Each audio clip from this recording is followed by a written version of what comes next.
এলো রমজানের আসসালামু আলাইকুম ওয়া রাহমাতুল্লাহি ওয়া বারাকাতুহু ইন্নাল হামদালিল্লাহ ওয়াস সালাতু ওয়াস সালামু আলা রাসূলিল্লাহ ওয়া বা'দ। প্রিয় দর্শক শ্রোতা, পৃথিবীর যে প্রান্ত থেকেই এই মুহূর্তে আপনারা দেখছেন ওয়ালটন এয়ার কন্ডিশনার নিবেদিত তারাবির সালাতে আল কোরআনের বার্তা অনুষ্ঠানে আপনাদেরকে স্বাগত জানাচ্ছি আমি নিজাম বিন মুহিব। প্রিয় দর্শক, প্রতিদিনের তারাবিতে কী তেলাওয়াত হচ্ছে, কী তেলাওয়াত হবে সেই বিষয় নিয়ে আলোচনা উপস্থাপন করেন প্রতিদিন আমাদের প্রিয় স্কলার শেখ আহমদুল্লাহ। আসসালামু আলাইকুম ওয়া রাহমাতুল্লাহি ওয়া বারাকাতুহু। ওয়া আলাইকুম আসসালাম ওয়া রাহমাতুল্লাহি ওয়া বারাকাতুহু। শেখ, আপনাকে তারাবির সালাতে কোরআনের বার্তার গুরুত্বপূর্ণ আজকের আয়োজনে স্বাগত জানাচ্ছি। ধন্যবাদ আপনাকে। শেখ, আজকে আমরা নবমতম এই তারাবিতে 12 নম্বর পারা তেলাওয়াত শুনবো ইনশাআল্লাহ। এই 12 নম্বর পারায় সূরা হুদের শেষ অংশ এবং সূরা ইউসুফ শুরু হবে ইনশাআল্লাহ। শুরুতেই আপনার কাছ থেকে আজকের তেলাওয়াতকৃত অংশগুলোতে কোন কোন ঘটনা রয়েছে সেই বিষয়ে আমরা জানতে চাই। ধন্যবাদ আপনাকে। আলহামদুলিল্লাহ, সাল্লাতু ওয়াসসালামু আলা রাসূলিল্লাহ বাদ।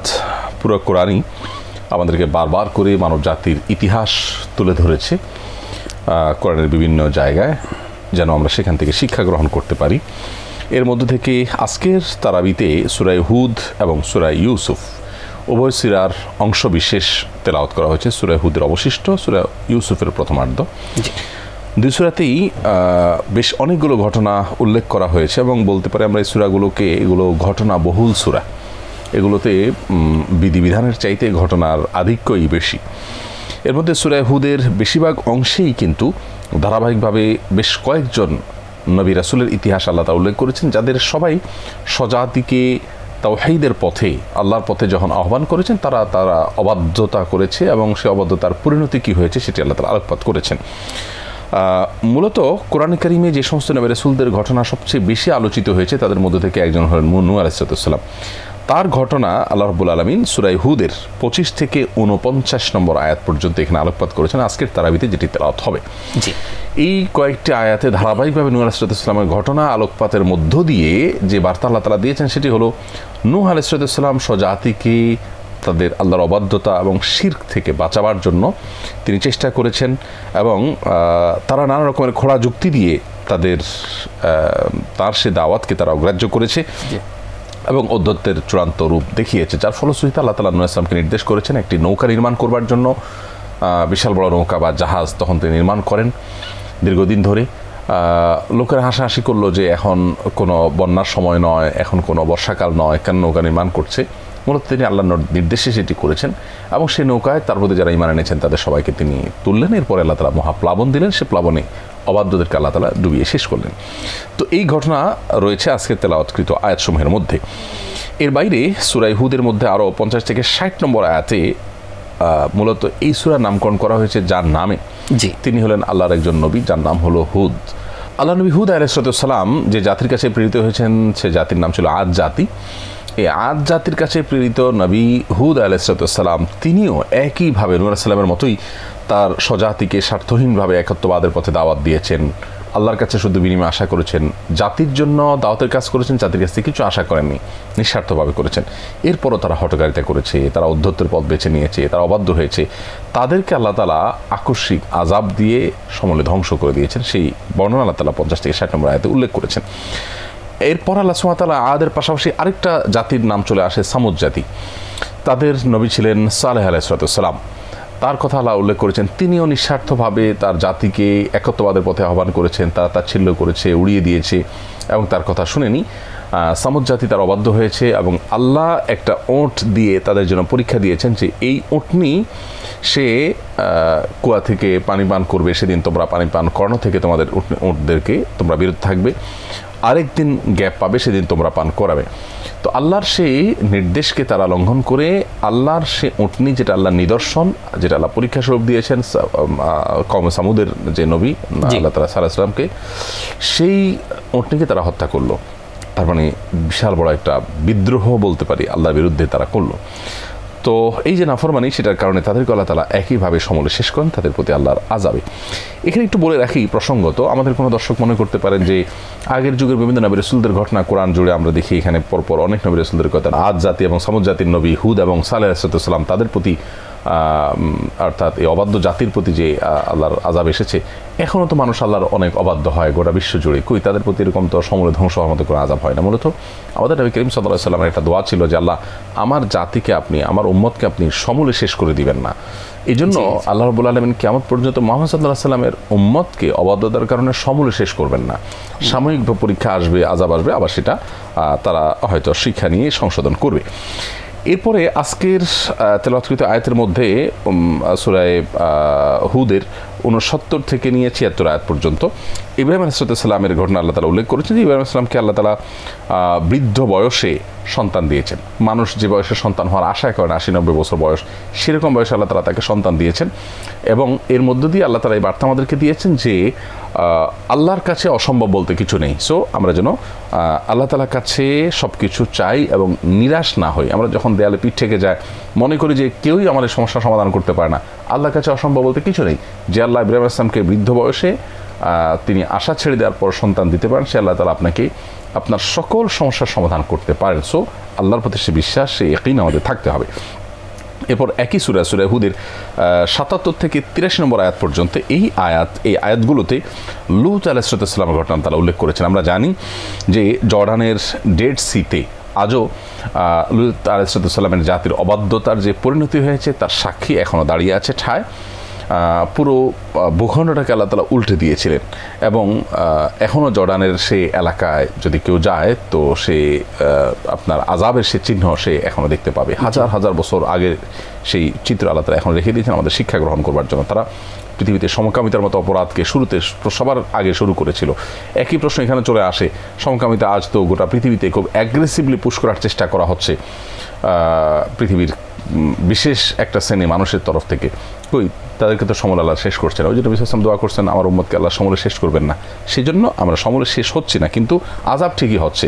যারা আল্লাহর অবাধ্যতার পথে যাচ্ছে এক একজনকে আল্লাহ এক একভাবে আযাব দিচ্ছেন। মানসিক আযাব সে হয়তো ভোগ করছে যেটা অন্যজন টের পাচ্ছে না। অর্থাৎ আমরা শুধরে যাবার সুযোগ রয়েছে, সুযোগ রয়েছে। লূত আলাইহিস সালামের জাতির সেই ঘটনা উল্লেখ করে মূলত আজকের যুগে যে সমকামিতাকে স্বাভাবিককরণের একটা চেষ্টা সমাজ আমরা দেখতে পাচ্ছি, এর জন্য একটা অ্যালার্মিং, যেটা আল্লাহ আযাব গজব নাজিল হওয়ার মতো একটা অপরাধ এবং জঘন্য একটা বিষয়। মানব জাতির অস্তিত্ব হুমকির মধ্যে পড়তে পারে যদি এই সমকামিতা পৃথিবীতে এটাকে প্রতিষ্ঠিত করার চেষ্টা করা হয়।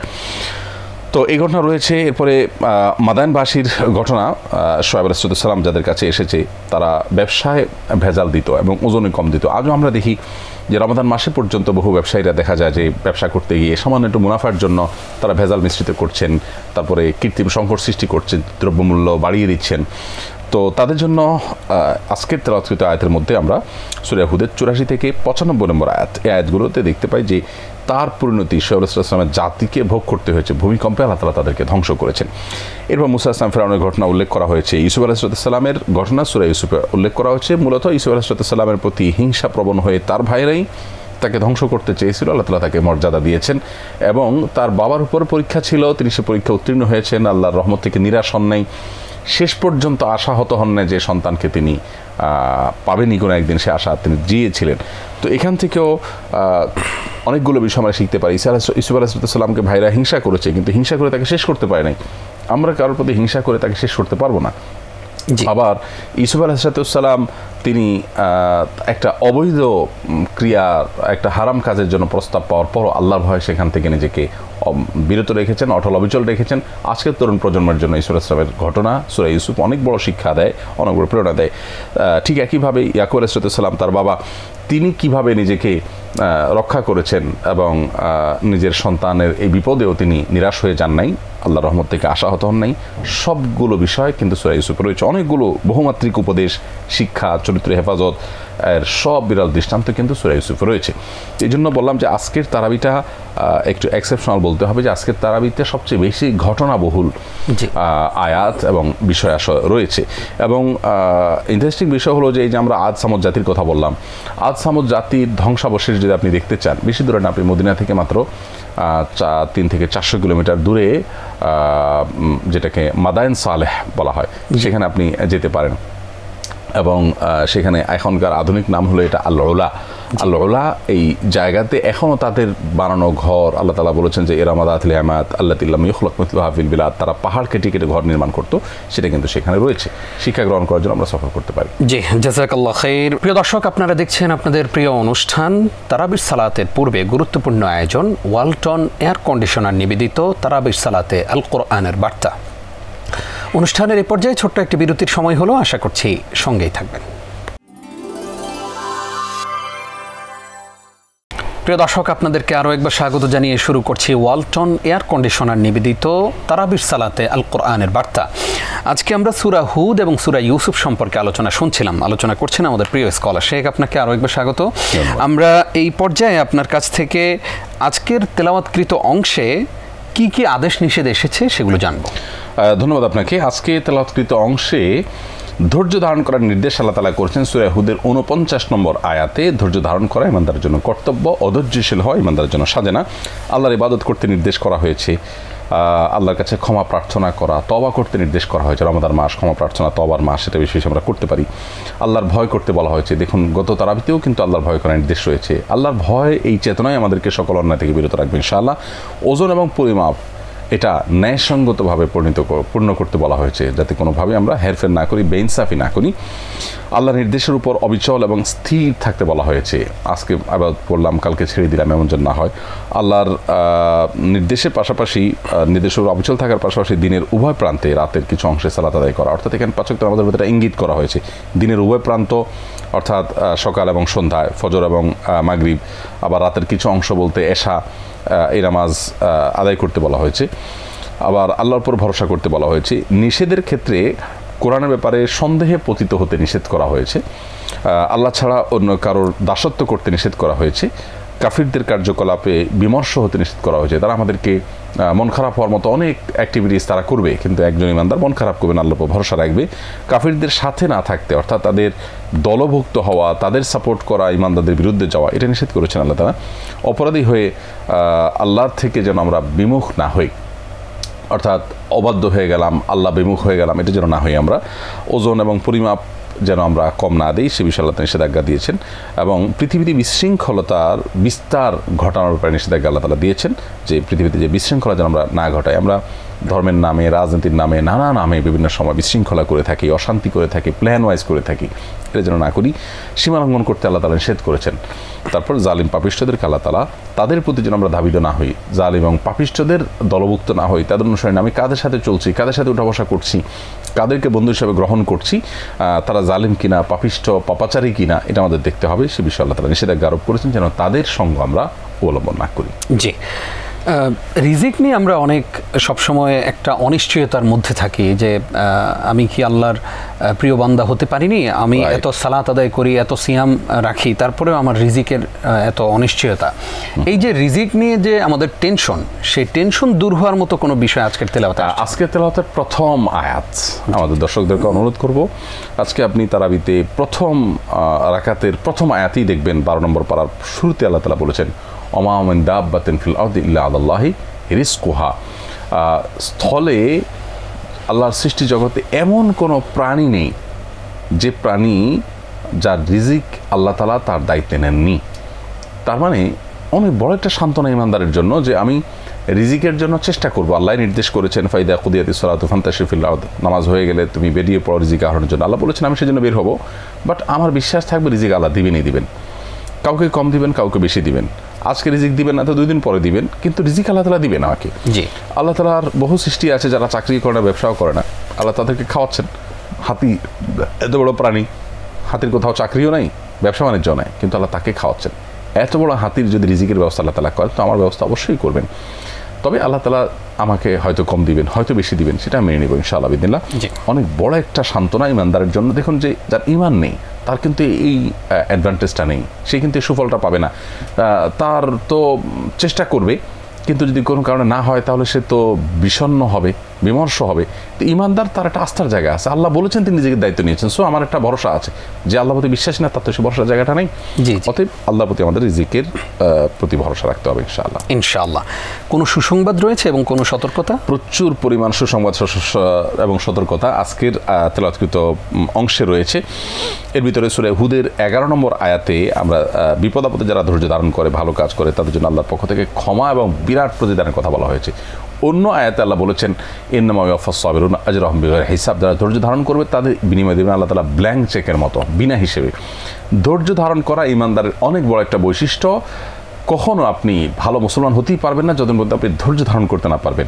আপনি নামাজ কালাম পড়েন, জিকির আজকার করেন, তেলাওয়াত করেন, সবই করেন, কিন্তু আপনি বেসবর, আপনি অল্পতে রেগে যান, আপনি রাগলে আর সহজে রাগ সেটা কমে না, আপনি অধৈর্য হয়ে যান, এটা কখনো ভালো গুণ হতে পারে না। ধৈর্যশীলকে আল্লাহ তাআলা পছন্দ করেন এবং ধৈর্যশীলের বিনিময়ে আল্লাহ তাআলা দিবেন ব্ল্যাঙ্ক চেক দিয়ে, বিনা হিসাবে দিবেন। এই জন্য ধৈর্যশীল হওয়া যারা, তাদের সুসংবাদ দেওয়া হয়েছে যে তাদেরকে আল্লাহ তাআলা ক্ষমাও দিবেন এবং বিরাট প্রতিদান দিবেন, কিন্তু ধৈর্য ধারণ করতে হবে। সিয়াম আমাদেরকে ধৈর্যের কথাই শেখায়। পানাহার করার ইচ্ছা আছে, প্রয়োজন আছে, সামনেও আছে, কিন্তু আমি খাচ্ছি না, এটাই ধৈর্য। ঠিক একইভাবে আল্লাহর বিষয়ে মিথ্যারোপ করতে আল্লাহ তাআলা যারা মিথ্যারোপ করে তাদের পরিণতির কথা বলেছেন, সতর্ক করেছেন। তারা যারা পার্থিব জীবনের ঐশ্বর্য চায়, ইমান আনে না, শুধুমাত্র জীবনের চাকচিক্য চায়। আজকে ভোগবাদী পৃথিবীতে আমরা দেখি সবার মধ্যে এই মানসিকতা, কীভাবে ভোগ করব। তো এই যে ব্যাপার, তাদের বিষয় আল্লাহ সুবহানাহু ওয়া তাআলা আমাদেরকে বিশেষভাবে সতর্ক করেছেন যে তারা আখিরাতে কিছুই পাবে না, দুনিয়াতে হয়তো সামান্য কিছু পাবে। আর এর বিপরীতে যারা ঈমান আনবে এবং একাগ্র চিত্তে আল্লাহর সামনে মাথা নত করবে, আল্লাহ তাআলা তাদেরকে চিরস্থায়ী পুরস্কার জান্নাতের ঘোষণা দিয়েছেন। জি, আমরা সুসংবাদ এবং সতর্কতা জানলাম। জানতে চাই যে সূরা ইউসুফ আমাদেরকে অনেক কিছু শিক্ষা দেয়, সেই শিক্ষাগুলো যদি পয়েন্ট আকারে আপনি আমাদেরকে। সূরা ইউসুফ হলো সবচাইতে শিক্ষা গ্রহণ করবার জন্য আমরা বহুমাত্রিক শিক্ষার সূরা বলতে পারি আমরা। এই সূরার মধ্যে একজন বাবা বৃদ্ধ বয়সে তিনি কিভাবে নিজের কঠিন সময়ে নিজে দৃঢ়পদ থাকবেন, সেটা ইউসুফ আলাইহিসসালামের বাবা ইয়াকুব আলাইহিসসালামকে দিয়ে আল্লাহ তাআলা দেখিয়েছেন। আবার একজন তরুণ, তাকে চরিত্রহীনতার পথে, হারাম রিলেশনের পথে আহ্বান করা হলে কিভাবে তিনি সেটাকে ডিনাই করে নিজেকে বাঁচাবার চেষ্টা করবেন এবং এটার জন্য তাকে জেল জুলুম সহ্য করতে হলে সেটাও করবেন, সেই শিক্ষা সূরা ইউসুফ কিন্তু আমাদেরকে দিয়েছে।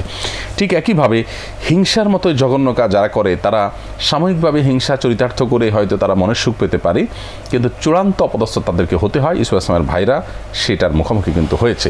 অতএব হিংসার মুখোমুখি আমরা যেন হই, কিন্তু হিংসুক যেন না হই। মানে আমাকে কেউ হিংসা করলে করুক, আমি যেন কাউকে হিংসা না করি, কারণ হিংসা করে কোনোদিন ক্ষতি করা যায় না। ঠিক একইভাবে আমরা দেখি যে ইউসুফ আলাইহিসসালাম তিনি যখন দুঃখ কষ্ট এগুলো সবগুলোকে সহ্য করেছেন, মিথ্যা অপবাদ দেওয়া হয়েছে সেগুলোকেও তিনি সহ্য করেছেন। আল্লাহ তাআলা শেষে কিন্তু তাকে মিশরের গুরুত্বপূর্ণ দায়িত্ব দিয়েছেন। অর্থাৎ আমরা যেটা কোরআন কারীমে আয়াতের মাধ্যমে পড়ি ইন্না মা'আল উসরি ইউসরা, নিশ্চয়ই কষ্টের পরে মানুষের সুখ থাকে, সেটা সূরা ইউসুফের মধ্য দিয়ে আবারও প্রমাণ হয়েছে। সূরা ইউসুফের একটা গুরুত্বপূর্ণ শিক্ষা হলো যে মানুষের মানবীয় প্রবৃত্তি সবসময় খারাপ কাজের দিকে ডাকে, ভালো কাজের দিকে বাই নেচার সাধারণত মানুষকে ডাকে না। এটাই হলো বেশি ঘটে। আল্লাহর কিছু বিশেষ বান্দা আছে যারা নফসে মুতমাইন্নার অধিকারী হয়ে গেছে, যে তাদের প্রবৃত্তি তাদেরকে কখনো মন্দ কাজের কথা বলে না, সেটা রেয়ার কেস, সাধারণত মন্দ কাজের দিকে ডাকে। এই জন্য ইউসুফ আসলাম নিজেই বলেছেন ওমা উবারিউ নাফসি ইন্নান নাফসা লাআম্মারাতুম বিসসু, যেটা অবশ্য আগামীকালকে তারাবির শুরুর দিকে থাকবে। তো এটা সূরা ইউসুফের মধ্যে আছে, সেজন্য প্রসঙ্গত বলা যে মানুষের প্রবৃত্তি খারাপ কাজের দিকে ডাকে, আমাদেরকে সতর্ক থাকতে হবে এবং ভালো কাজের সুযোগ এবং গুনাহ মুক্ত থাকার তৌফিক এটা আল্লাহর তরফ থেকে আসে, নিজের কৃতিত্ব না।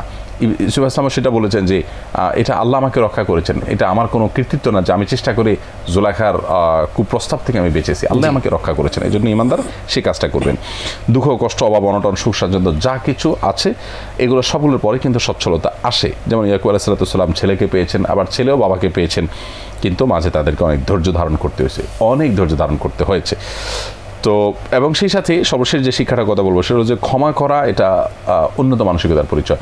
ইউসুফ আলাইহিস সালাম কিন্তু তার ভাইদেরকে ক্ষমা করেছিলেন এবং তাদেরকে ক্ষমা করার ফলে তিনি ছোট হন নাই, আল্লাহ তাকে বড় করেছেন। আমরা ভাই ব্রাদার আত্মীয় স্বজন চলতে ফিরতে অনেকের সাথে আমাদের মনোমালিন্য হয়, অনেকেরই আমাদের কাছে এমন কিছু ব্যাপার থাকে যেগুলোর কারণে আমাদের মনে কষ্ট হয়, কিন্তু আল্লাহর জন্য ক্ষমা করার শিক্ষা সূরা ইউসুফ দিচ্ছে আমাদেরকে। ইউসুফ আলাইহিস সালাম চাইলে ভাইদের উপর প্রতিশোধ নিতে পারতেন, কিন্তু তিনি বলেছেন যে লা তাসরিবা আলাইকুমুল ইয়াউম, আজকে তোমাদের উপর কোনো প্রতিশোধ গ্রহণ করা হবে না। সেখান থেকে শিক্ষা নিয়ে আমরাও এরকম ক্ষমার এই উদাহরণ সৃষ্টি করতে পারি। ইনশাআল্লাহ আশা করছি আমাদের দর্শকরা সেটাই চেষ্টা করবেন। কষ্ট করে ওস্তাদ আমাদেরকে সময় দিয়েছেন, আমাদেরকে বিদায় জানাতে হবে, আজকে অনুষ্ঠান শেষ করব। সময় দেওয়ার জন্য আপনাকে ধন্যবাদ জানাচ্ছি। ধন্যবাদ আপনাকেও। প্রিয় দর্শক, এতক্ষণ যারা আমাদের সঙ্গে ছিলেন আপনাদেরকেও ধন্যবাদ জানিয়ে শেষ করছি আজকের আয়োজন। আপনারা এতক্ষণ দেখছিলেন ওয়ালটন এয়ার কন্ডিশনার নিবেদিত তারাবির সালাতে আল কোরআনের বার্তা। আগামী পর্ব দেখবেন সেই প্রত্যাশায় বিদায় নিচ্ছি আমি নিজাম বিন মুহিব। আসসালামু আলাইকুম ওয়া রাহমাতুল্লাহি ওয়া বারাকাতুহু।